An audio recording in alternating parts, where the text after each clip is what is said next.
lang yung mga kabataan na nag-rally dyan, yung nag-Flores de Mayo, yun ang natitira na lang sa mga na-corn beef.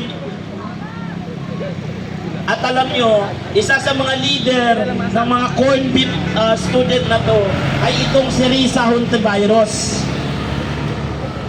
na nilalason nila ang utak ng mga kabataan. Kaya mga kasama, panoorin natin kung paano halos sumpain ni Senator Erwin Tulfo noon si Risa Hontiveros dahil sa issue ng PhilHealth Fund. Okay, dina-download pa po. Pero ngayon, nakita nyo naman nung nakaraan kung paano niya ipagtanggol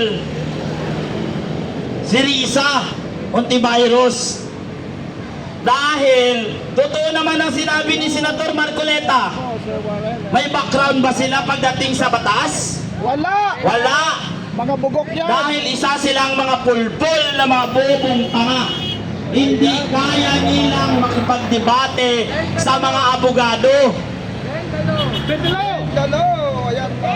Dahil ang tawag doon ay pikon talo.